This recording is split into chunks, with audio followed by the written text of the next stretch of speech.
तो गाइस अपना airway management का टॉपिक चल रहा था, तो ये इसका सेकंड वीडियो एयरवे मैनेजमेंट का। तो अभी हम लोग जो टॉपिक देखेंगे एनपीए गाइस क्या होता है, नेसोफेरेंजियल एयरवे। इसमें हम लोग गाइस क्या होता है, ये पेशेंट को हम लोग कॉन्शियस पेशेंट में भी हम लोग यूज कर सकते हैं और सेमी कॉन्शियस जो पेशेंट होता है उसमें भी यूज कर सकते हैं। इसमें गैग रिफ्लेक्स फिर इसमें नहीं इतना नहीं आता कि इसको हम लोग अगर कॉन्शियस या फिर सेमी कॉन्शियस में ये इसलिए इसको यूज कर सकते हैं। ओपीए का था उसको हम लोग कॉन्शियस पेशेंट में एब्सोल्यूट कॉन्ट्राइंडिकेशन था, पर इसमें हम लोग यूज कर सकते हैं। इसका भी गाइस यूज सेम है कि इसको हम लोग सक्शनिंग के लिए या फिर एयरवे को मैनेज करने के लिए इसको हम लोग दे सकते हैं। तो एयर इंट्रोड्यूस कर सकते हैं या फिर सक्शन भी कर सकते हैं इससे। ठीक है गाइस, तो नॉर्मली तो बेसिकली सक्शनिंग के लिए ही यूज होता है ना। उसके बाद गाइस अब मैं बताता हूँ कि ये जो सक्शनिंग के लिए हम लोग मेनली यूज़ करते हैं। उसके बाद मैं बताता हूँ कि जो एनपीए होता है, एनपीए कि इसका डिफरेंट साइज़ होता है। तो करेक्ट साइज़ हम लोग गाइस कैसे लेते हैं, करेक्ट साइज़ लेते हैं फ्रॉम नेयर से लेके और कहाँ तक लेते हैं, ट्रैगस तक हम लोग लेते हैं, नेयर से लेके ट्रैगस तक। और बेसिकली नेयर से लेके ट्रैगस तक हम लोग इसका करेक्ट साइज लेते हैं। और अगर ज़्यादा लार्ज साइज का होगा ना तो वो पोस्टीरियर फेरेंजियल वॉल को इरिटेट करके गैग रिफ्लेक्स करा सकता है। देने पोस्टीरियर फेरेंजियल वॉल को इरिटेट करके गैग रिफ्लेक्स करा सकता है गाइज। तो ये हो गया। दूसरा गाइज क्या होता है यहाँ पे एनपीए में और मैं बताऊँ तो एनपीए में बेसिकली हम लोग यहाँ से नोज के थ्रू इसको इंसर्ट करते हैं और कहाँ जाता है, बेसिकली ग्लॉटिस तक जाता है, मतलब जो फेरिंक्स की ओपनिंग है वहाँ तक जाता है। ठीक है, तो वहाँ तक ये इंट्रोड्यूस हम लोग इसको करा सकते हैं। अब गाइस इंसर्शन का तरीका क्या होता है, तो इसका मतलब इसको हम लोग कैसे यूज करते हैं। तो सबसे पहले इसको हम लोग जेली लेते हैं ताकि इसको लिब्रिकेट कर दें। उसके बाद इसको इंसर्ट करते हैं और अगर सपोज अगर ठीक से चले गया तो ठीक है, अगर थोड़ा सा रेजिस्टेंस फील हुआ गाइस तो थोड़ा सा हम लोग इसको पुल करते हैं, थोड़ा माइल्ड पुल करेंगे और देन स्ट्रेट करके हम लोग क्या करेंगे, उसको इंसर्ट कर देंगे। तो यहाँ से हम लोग सक्शनिंग कर सकते हैं या फिर एयर दे सकते हैं। तो this is all about the guys NPA nasopharyngeal airway. दूसरा अपना टॉपिक है गाइस क्या, ईएलपीए क्या होता है, ईएलएमए क्या होता है, लैरिंजियल मास्क एयरवे। तो लैरिंजियल मास्क एयरवे होता है। अब गाइस क्या होता है ना, कभी कभी पेशेंट जो होता है बीवीएम मतलब बैक वॉल मास्क वेंटिलेशन पे होता है, तो बैक वॉल मास्क वेंटिलेशन पे जब गाइस वो पेशेंट होता है ना, तो हो सकता है उसका प्रॉपर वेंटिलेट ना हो, तो प्रॉपर वेंटिलेट नहीं होता।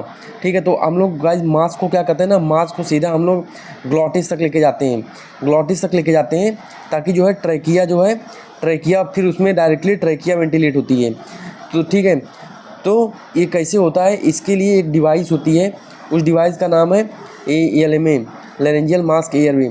अब इसका जो मास्क होता है, लैरिंजियल मास्क एयर में जो मास्क होता है, उस मास्क को हम लोग क्या करते हैं गाइस, सबसे पहले उसको तो हम लोग इन्फ्लेट करके चेक कर लेते हैं कि वहाँ पे गाइस इन्फ्लेट करके चेक कर लेते हैं कि वहाँ पे कोई पंचर तो नहीं है। उसके बाद फिर से उसको हम लोग डिफ्लेट करते हैं, फिर से उसको डिफ्लेट कर दिया। और डिफ्लेट कैसे करने का तरीका गाइस, 2 उंगली को रखने का है उस मास्क पे और देन डिफ्लेट करना है, देन एयर निकालना है। ठीक है गाइस, कुछ फिर जो अपनी एयर इंसर्ट किया था उसको फिर निकाल देना है, 2 उंगली उस पर मास्क पे रख के। देन उसके बाद ये मास्क को क्या करना है, मास्क पे जेली लगा देना है, मास्क पे लुब्रिकेट जेली लगा देना है और उसको अंदर इंसर्ट कर देना है। उसके बाद हम लोग उसको अंदर इंसर्ट कर देते हैं। इंसर्ट करने के बाद गाइस क्या होता है ना, इंसर्ट करने के बाद हम लोग उसको इन्फ्लेट कर देते हैं। इंसर्ट करने के बाद इन्फ्लेट कर देते हैं और इन्फ्लेट करने के बाद उसको हम लोग वेंटिलेट कर देते हैं। अब वेंटिलेट करते हैं एम्बू बैग फिर हम लोग वहाँ पे यूज करते हैं। ठीक है, मतलब उसको फिर हम लोग बैग वॉल मतलब यूज करते हैं, एम्बू बैग फिर यूज करते हैं, उसको पुश करते हैं ताकि एयर डायरेक्टली ट्रैकिया में जाए, मतलब सीधा ट्रैकिया वेंटिलेट हो। इन केस अगर गाइस अपना हम लोग ने वेंटिलेट किया और अगर हम लोग स्टेथोस्कोप पहले पेट पे लगाते हैं, पेट पे इसलिए लगाते हैं एपिगैस्ट्रिक में कि कहीं तो जो है अपना जो है ईसोफेगस पे तो नहीं गया है ये वाला जो मास्क है। अगर सपोज अपना एपिगैस्ट्रिक पे अपन लगाया और अपने को मतलब वो वेंटिलेट हो रहा है तो इसके बाद हम लोग क्या करते हैं, उसको हम लोग निकाल लेते हैं। ठीक है, उसको हम लोग आउट कर देते हैं, निकाल लेते हैं। और निकालने के बाद हम लोग क्या करते हैं ना, निकालेंगे कैसे, एयर निकालने के बाद उसको हम लोग निकाल देंगे और उसको तो ज़्यादा अंदर नहीं डालेंगे, थोड़ा सा ही अंदर डालते हैं, बहुत ज़्यादा अंदर नहीं डालते। उसके बाद फिर से हम लोग उसको एयर पुश करके फिक्स करके जो अपना मास्क रहेगा फिक्स करके, तो वहाँ से पायलट बलिंग जो ऊपर रहता है उसका रीडिंग आती है कि मतलब वो ठीक है, प्रेशर सही है कि नहीं, तो फिक्स कर देते हैं मास्क को एयर डाल के, उसके बाद वेंटिलेट करते हैं। अब उसके बाद क्या होता है, अगर चेस्ट में अपने को साउंड आ रहा है मतलब वो नॉर्मल है, और एपिगैस्ट्रिक पे नहीं आ रहा है मतलब वो ठीक जगह गया है, मतलब चेस्ट में ही गया है, मतलब वो चेस्ट को ही वेंटिलेट कर रहा है, ठीक है, ट्रेकिया को ही वेंटिलेट कर रहा है। तो guys this is all about the NPA और एलएमए।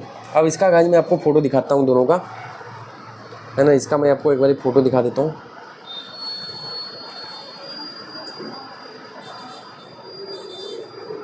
तो इसका मैं फ़ोटो दिखाता हूँ अभी।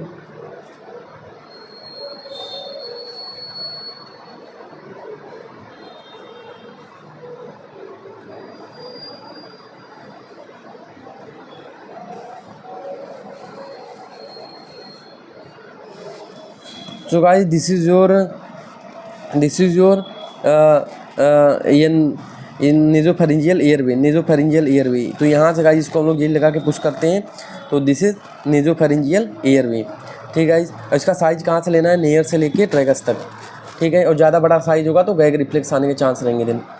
अब ए वाला गाइस यही है, यही अपना होता है, मैं इसको बता देता हूँ। यही अपना क्या होता है, यही होता है अपना एलएमए, लेरेंजियल मास्क एयरवे। तो ये गाइस इसका कफ होता है, एक कफ होता है, एक कफ को यहाँ पे ये जो है ना गाइस, यहाँ पे और यहाँ पे सबसे पहले हम लोग एयर डालेंगे। एयर डालने पे इन्फ्लेट होगा, इन्फ्लेट हो रहा है मतलब कहीं पंक्चर नहीं है। उसके बाद इसको डिफ्लेट करने के लिए हम लोग क्या करेंगे, यहाँ पे 2 उंगली रखते हैं, और 2 उंगली रख के फिर इसको हम लोग एयर निकालते हैं, तो प्रॉपर डिफ्लेट होता है, नहीं तो प्रॉपर डिफ्लेट नहीं होगा वो। उसके बाद गाइस यहाँ पे देखोगे पायलट बलून होता है, जो कि यहाँ पे प्रेशर मेजर करता है कि यहाँ का प्रेशर ठीक है कि नहीं, ठीक गाइस। तो और ये इसका एयर ट्यूबिंग है, ये एयर ट्यूबिंग होता है। उसके बाद ये इन्फ्लेशन लाइन होता है, मतलब यहाँ से एयर जाती है, ठीक है, मतलब सॉरी यहाँ से मतलब एयर जाती है, ठीक है गाइस, मतलब हाँ सॉरी यहाँ से एयर जाती है, तो यहाँ पे इसको इन्फ्लेट कर देती है। तो this is all about the guys LMA and NPA.